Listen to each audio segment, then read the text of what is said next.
Hello दोस्तों, कैसे हैं आप सभी लोग। तो जो आज की जर्नी है वो कुछ अनप्लान्ड है। हम जा रहे हैं हल्द्वानी। मेरे साथ है शिवानी और हम सेमिनार में शामिल होने जा रहे हैं। बट उससे पहले जब हम रास्ते में जाते हैं अल्मोड़ा वाले, क्योंकि मैं इसी रास्ते से गुजरता हूँ, तो यहाँ पे ना बहुत सारे मंदिर आते हैं। तो उनमें से एक मंदिर है झागर सैम मंदिर, जिसके पास अभी हम पहुँचे हैं। और पिथौरागढ़ से करीबन 60 किलोमीटर होता है धनिया, और धनिया से 12 से 13 किलोमीटर ये पड़ता है। तो करीबन आपको 70 से 72 किलोमीटर की जर्नी को ट्रैवल करना पड़ता है पिथौरागढ़ से। और अब आपको रास्ते में मिलता है सबसे दूसरा मंदिर। इससे पहले आपको मिलता है गुरुना मंदिर, और उसके बाद जो मेन मंदिर मिलता है इस रूट में अल्मोड़ा वाले हाईवे में, वो मिलता है झागर सैम। यहीं पर देख सकते हैं आप, पौराणिक झागर सैम मंदिर धाम का आपका बड़ा सा बोर्ड लग रहा है। और यहाँ से इसकी दूरी है 1 किलोमीटर मेन रोड से। तो चलिए आज आपको हम सबसे पहले झागर सैम लेके चलते हैं। मंदिर की तरफ जाते जाते मैं आपको इस मंदिर के निर्माण की कहानी बताता हूँ। तो पहले आप ये जान लीजिए, जो सैम शब्द है उसका अर्थ होता है स्वयंभू, यानी स्वयं से प्रकट हुआ, यानी किसी ने उसे बनाया नहीं है। और दूसरी जो सैम जी के बारे में बात कही जाती है कि सैम हैं कौन, माना जाता है जो इंद्र भगवान है उनकी पुत्री हैं कालीनारा, उनके पुत्र हैं जिनका जन्म हुआ गंगा जी के स्पर्श से, क्योंकि उनकी शादी नहीं हुई थी। और इनका लालन पालन हुआ था ऋषिकेश में गुरु गोरखनाथ के आश्रम में। इस स्थान पे झागर सैम या सैमजू के स्थापित होने की कहानी कुछ इस तरह है कि झागर से उत्तर दिशा में जब आप 4 किलोमीटर जाएंगे तो वहाँ पर है जागेश्वर धाम। जब जागेश्वर धाम मंदिर का निर्माण हो रहा था तो वो दिन में तो बन जाता, बट रात में उसे गिरा दिया जाता था असुर दैत्यों द्वारा। तो वहाँ पे एक व्यक्ति थे या एक संत महाराज थे, उन्हें स्वप्न हुआ कि जागेश्वर से दक्षिण दिशा में सैमजू को स्थापित किया जाए, जो कि शिव के ही एक अंश हैं, और बलि के द्वारा जो दैत्य हैं आदि इनका ध्यान उस ओर केंद्रित किया जाए। तो इस प्रकार हम देखते हैं कि दोनों मंदिरों का निर्माण हुआ। सैमजू के साथ साथ यहाँ पे माता काली की भी पूजा होती है। और इस स्थान का अपने आप में बहुत ज़्यादा महत्व है, क्योंकि जागेश्वर धाम की यात्रा तभी पूरी होती है जब आप सैम महाराज के दर्शन करते हैं।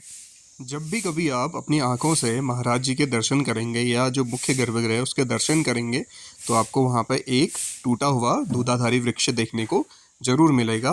तो माना जाता था कि उसकी ही जटाओं से नीचे मंदिर पे, जो स्वयंभू मंदिर है या जो शिवलिंग है, उस पर दूध गिरा करता था। और यह पेड़ 1938 के आसपास वैशाख पूर्णिमा के मेले के दिन गिर गया। बलि कहाँ पर होती है? कहाँ पर?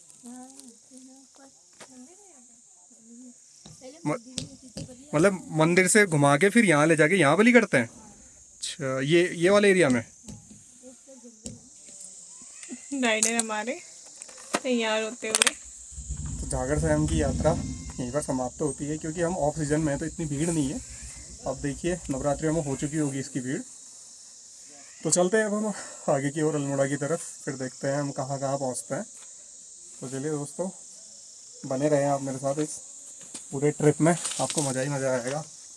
और वीडियो देख रहे हैं तो ज़रूर लाइक कीजिए, सब्सक्राइब कीजिए।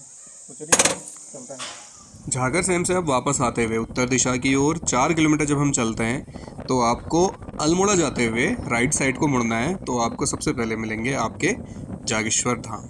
ये देख सकते हैं आप, ये एरिया है जागेश्वर का, जहाँ मैं जा चुका हूँ। तो अभी हम आपको आगे की ओर लेके चलते हैं, आप ज़रूर जाइएगा यहाँ। जागेश्वर से जब आप अल्मोड़ा की तरफ आएंगे तो रास्ते में आपको अगला मंदिर मिलेगा गुलजू देवता का। माना जाता है जो हमारे सैमजू थे हरू सैम, वो गोरिल देवता के मामा हैं। तो आप इनके दर्शन रोड में चलते हुए कर सकते हैं। तो ये हमारे बाईं तरफ है। तो ये रहा गुलजू देवता का मंदिर। अल्मोड़ा को पार करने के बाद हम हैं भवाली के बहुत नज़दीक, और उससे पहले पड़ता है ये एक आज के समय का सबसे भव्य प्रचलित मंदिर कैंची धाम, जिसके बारे में आपको बताने की बिल्कुल भी ज़रूरत नहीं है। गुड मॉर्निंग आप सभी को एक बार फिर से। तो आज है दूसरा दिन इस सफ़र का, और आज हम जाएंगे MBPG कॉलेज सबसे पहले, जो कि हल्द्वानी में है हमारे, और हम अटेंड करेंगे सेमिनार। और बस मैं उसके लिए रेडी होने को हूँ। सुबह के 8:30 बजे हुए। देन हम देखते हैं आज की एक्टिविटीज़ क्या क्या हैं, कहाँ कहाँ हम जा पाते हैं। तो आप बने रहिएगा हमारे साथ, और आपको हम ले चलते हैं इसी जर्नी में आगे की ओर। तो मैं हूँ दोस्तों रोड के किनारे, मतलब मेन हाईवे पे, रुद्रपुर वाला हाईवे मेरे पीछे आप देख सकते हैं। तो मैं निकल पड़ा हूँ हल्द्वानी शहर अपना जो है वहाँ MBPG कॉलेज की तरफ। मैं आपको दिखाता हूँ मैं किस लोकेशन पे खड़ा हुआ हूँ। तो वो उधर है सामने जो आप ये रोड देख रहे हैं, ये पंचायत घर का एरिया है और ये जा रहा है आपका रुद्रपुर हाईवे अरे मार्केट की तरफ, और इसके कहीं पीछे है हमारी ज़मीन। पड़ोस में 2 मकान बन चुके हैं और इस वाली झाड़ी से लेके जो यहाँ पे आपको बीच में ये रेलिंग दिख रही है यहाँ पर तक है, पीछे वो गन्ने के खेतों तक। जहाँ पे मैं खड़ा हूँ यहाँ पर से। हेलो दोस्तों, मैं कॉल करती हूँ। हो गया हमारा सेमिनार ख़त्म, तो मैं आपको हल्द्वानी PG कॉलेज का सेमिनार हॉल दिखा रहा हूँ। कई खूबसूरत है ये हॉल। तो दोस्तों ये है इसका सेमिनार भवन और काफ़ी प्यारा बनाया गया है, और ये है इसका मुख्य मंच। तो आज पहली बार यहाँ आने का मौका मिला, तो अभी तक यहाँ पे सेमिनार हो रहा था, अब जस्ट ख़त्म हो गया है। और अब खाना खाने के बाद हम चलेंगे अपने नेक्स्ट डेस्टिनेशन की ओर, शायद नैनीताल या उससे पहले कहीं भी जा सकते हैं। फ़िलहाल नैनीताल सोचा है, देखें कहाँ तक पहुँचती है हमारी यात्रा। तो चलिए जल्दी मिलते हैं आपसे इसी वीडियो में आगे की तरफ। कैसा लग रहा है फिर तेरे को 2 गाँव आके? बाप रे, इतना ठंडा हो रहा है क्या? हल्द्वानी में कैसा हो रहा था? 2 गाँव में बैठे हैं दोस्तों अभी हम, और हम इंतज़ार कर रहे हैं चाय का। और मौसम बहुत सही हो गया अब, ऊपर को आते हुए ना ठंड हो गई एकदम, अपना पिथौरागढ़ वाला मौसम हो गया। हल्द्वानी में तो बिल्कुल दिन में तो उमस हो रही थी, सुबह शाम ठंडा है। तो अभी चाय का समय है, उसके बाद देखो नैनीताल जाके क्या होता है। अनप्लान था मेरा नैनीताल आने का, बस आ गए हैं। उसके बाद देखते हैं कल कहाँ जाते हैं। जाड़ों में चाय से बेहतर कुछ नहीं है, क्या लगता है तुझे शिवानी? है ना, सुबह से अभी मिल रही है यार चाय, टेस्ट करके देखते हैं। मज़ा आ गया, कुछ नहीं लग गया यार, अगर हम चाय पीने के बाद और तेज़ लग रही हो।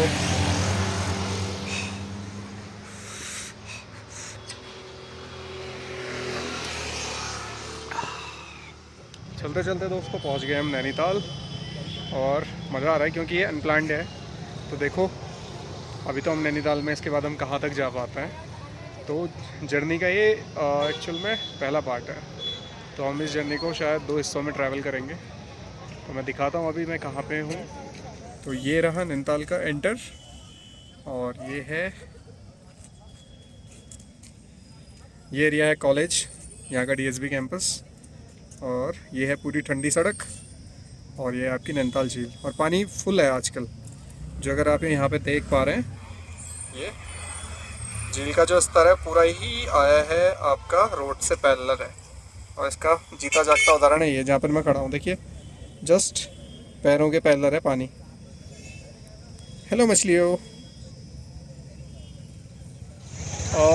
टचअप हो गया है नैनीताल पहुँचने के बाद, और हम हैं अभी मल्लीताल में। इसका नहीं हो पाया है, कर कंगी कर, शाबाश। और दीपांजलि का वेट हो रहा है, आ रही है क्या वो? अच्छा चले गई है। पांडे जी का वेट हो रहा है फिर हमारा, और हम हैं अभी मल्लीताल में।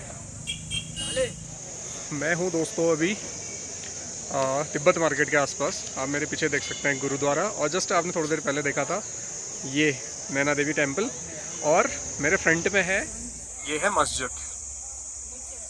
चर्च नहीं है, चर्च उस तरफ है, नहीं वो चर्च नहीं है, वो क्या कहते हैं बिल्डिंग है किसी चीज़ की, अमर उजाला वाली बिल्डिंग है। तो जिस लोकेशन पे दोस्तों मैं अभी खड़ा हूँ, वहाँ से आप 3 रिलीजन्स के एक साथ दर्शन कर सकते हैं।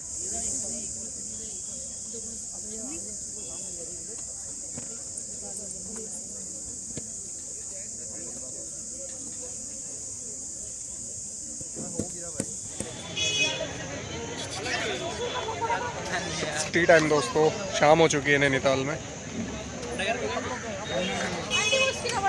हाँ शिवानी, बहुत ही गंदा, और मैं एडवाइस दूंगी कि आज अपने भाइयों के साथ कभी मत चल चल चल। लड़कियों का बैग पकड़ सकते हैं लेकिन तुम्हारा बैग नहीं। लड़कियों का नहीं, गर्लफ्रेंड्स एंड वाइफ। उनका पकड़ सकते हैं लेकिन तो तेरे को लाया किस लिए हूँ मैं? इसीलिए तो लाया हूँ।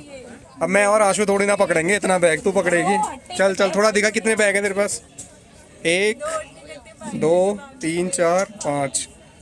अभी हम हैं मॉल रोड में और मॉल रोड बंद हो चुकी है गाड़ियों के लिए, 2 व्हीलर्स के लिए। और ये पता नहीं है इसको कैसे एंट्री मिली, शायद लोकल का है, बट औरों के लिए बंद हो गया है मार्केट अगले 1 से 2 घंटे। तो मस्त मज़ा आ रहा है नैनीताल में।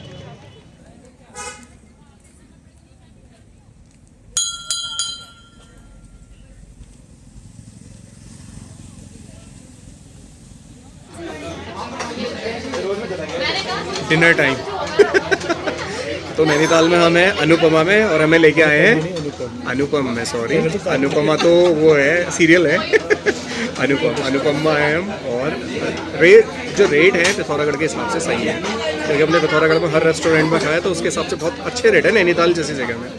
तो हमारे साथ पांडे जी हैं, पांडे जी हमको लेके आए हैं, तो चलिए देखते हैं इनका टेस्ट कैसा है। रेट तो रिजनेबल है, अब बारी है टेस्ट की।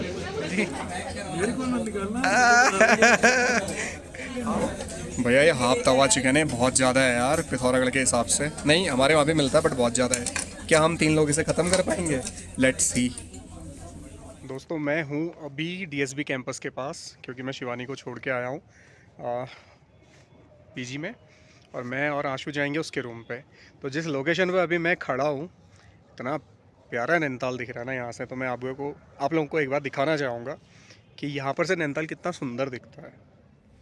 तो देखिए दोस्तों, इस लोकेशन से नैनीताल कितना खूबसूरत है।